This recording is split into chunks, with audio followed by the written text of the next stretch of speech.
अंतिम सवाल पूछा गया कि क्या डोनाल्ड ट्रंप ने आपके फ्रेंड बातचीत तरीके कर दी। मैक्रोन ने इस पर कूटनीतिक जवाब दिया, लेकिन असली धमाका तब हुआ जब बात भारत पर आई। उन्होंने कहा, भारत ने हमें एक बड़ा सबक दिया है। अब सोचिए, यूरोप का राष्ट्रपति भारत से सबक लेने की बात क्यों करेगा। पिच में भारत के देशों में भारत में जो दृश्य देखने को मिला वो साधारण नहीं था। एआई समय में टेक्नोलॉजी की नई साझेदारियां और उसके बाद यूरोपीय नेताओं का लगातार भारत आना, ये सब कोई इत्तेफाक नहीं है। दुनिया ऐसे समय में गहरे बदलाव के दौर से गुजर रही है। सप्लाई चेन फिर से बनाई जा रही है। देशों के बीच डील स्ट्रेंथ की रणनीति भी चल रही है। टेक्नोलॉजी सिर्फ विकास का साधन नहीं रही, बल्कि ताकत का पैमाना बन चुकी है। इसी बीच एस जयशंकर का बयान बेहद अहम हो जाता है। उन्होंने साफ कहा कि हम वैश्विक आर्थिक व्यवस्था के गहरे परिवर्तन के दौर में हैं।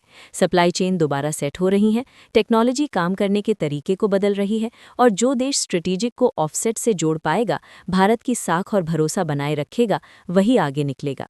ये सिर्फ बयान नहीं था, बल्कि एक संकेत था कि भारत इस नए दौर के लिए खुद को तैयार कर चुका है।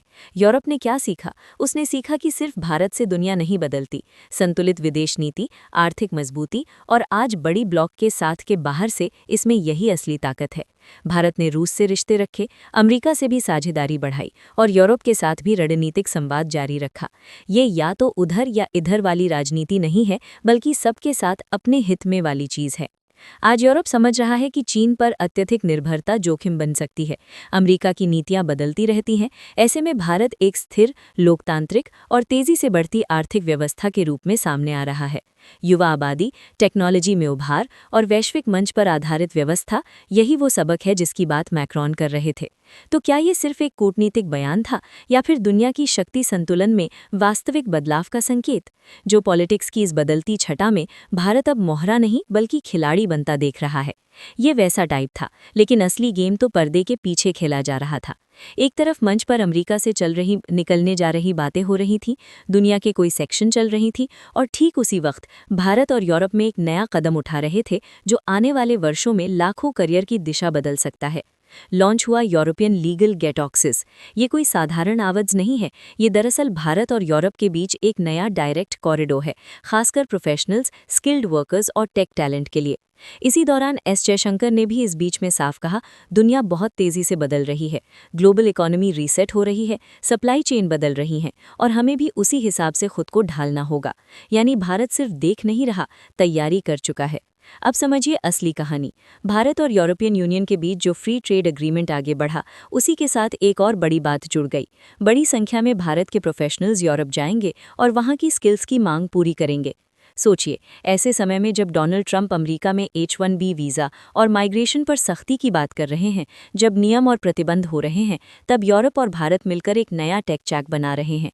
क्या ये सिर्फ संयोग है, या फिर दुनिया के चैलेंज मैप पर भारत की नई एंट्री? ये क्या क्या करेगा?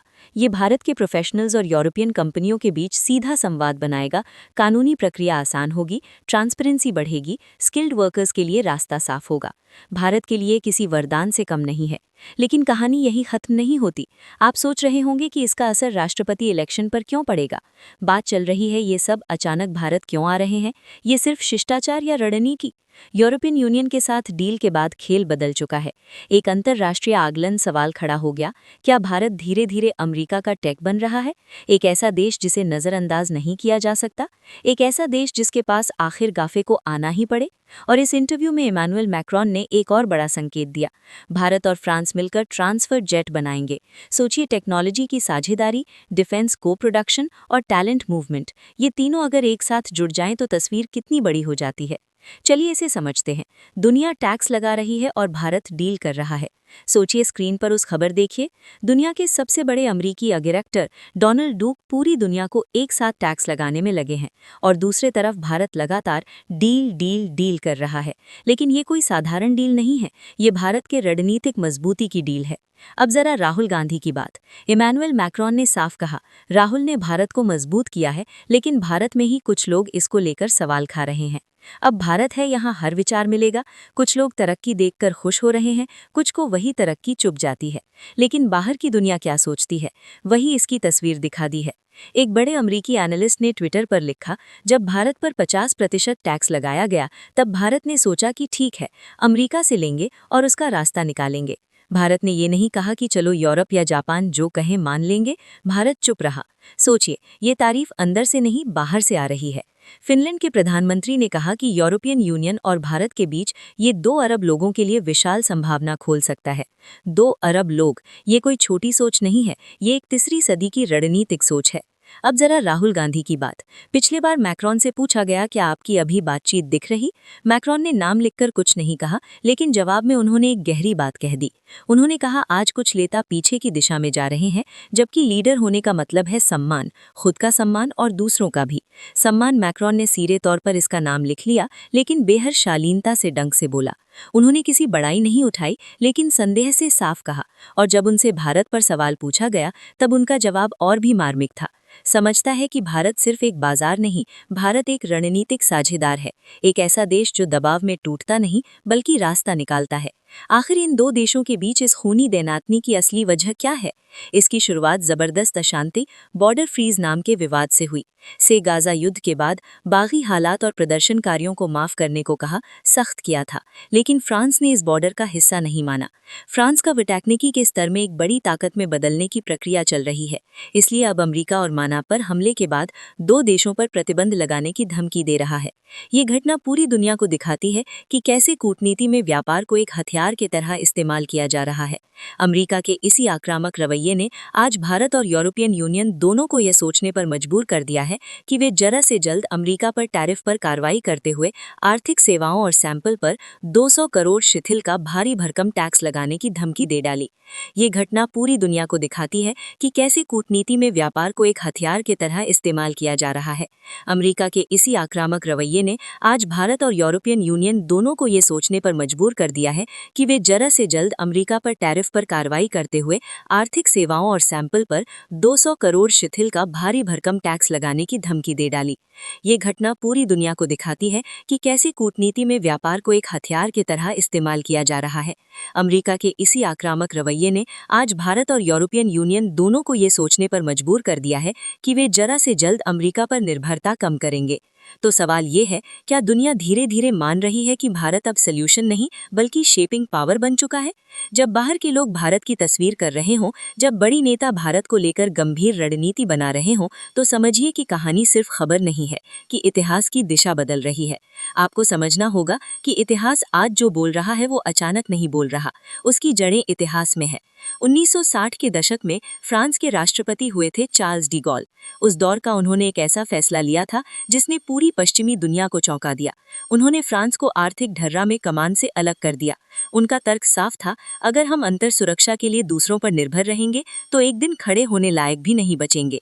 बाद में फ्रांस दोबारा नौसेना सेक्टर में लौटा, लेकिन एक चीज कभी नहीं छोड़ी, अपनी रक्षा क्षमता। अब रक्षा क्षमता को बनाने के लिए अपनी रेजिडेंस की नसों को मजबूत करना। यही वजह है कि आज फ्रांस रक्षा मामलों में एक बड़ी ताकत है और यही इतिहास का ठाम आ रहा है। अब आइए एक और सवाल पर।